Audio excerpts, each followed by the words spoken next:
सिया राम, सिया राम, सिया राम, सिया राम, सिया राम, सिया राम।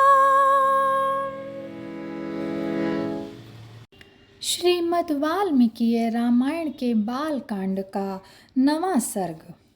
मंत्री सुमंत्र की राजा को ऋष्य श्रृंग मुनि को बुलाने की सलाह देना।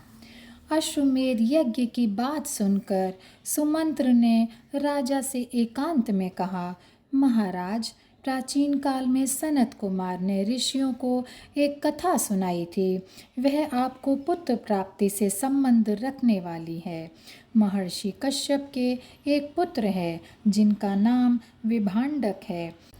उनके भी ऋष्य श्रृंग नामक एक पुत्र होगा जो सदा वन में रहेंगे और वहीं लालन पालन पाकर बड़े होंगे। सदा पिता के साथ ही रहने से वे और किसी को नहीं पहचानेंगे और पूर्ण रूप से ब्रह्मचर्य व्रत का पालन करेंगे।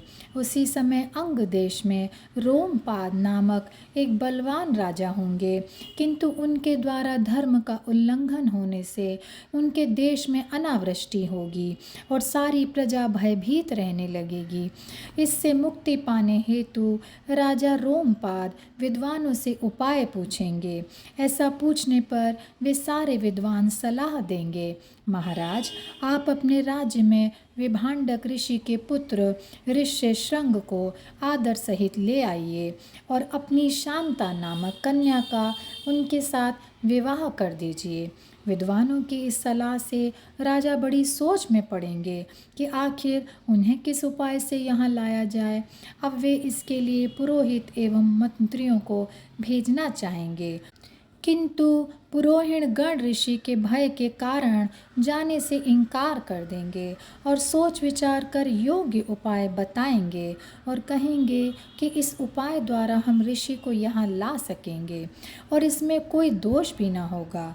इस प्रकार वैश्याओं की सहायता से राजा रोमपाद ऋष्य श्रृंग को अपने यहाँ बुलाएंगे और उनके आते ही सारे राज्य में वर्षा होगी और राजा अपनी पुत्री शांता उन्हें दान में दे देंगे।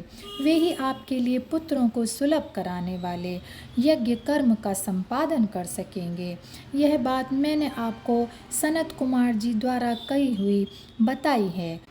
इस कथा को सुनकर राजा दशरथ बड़े प्रसन्न हुए और सुमंत्र से मुनि कुमार को जिस उपाय से बुलाया गया उसे पूछने लगे।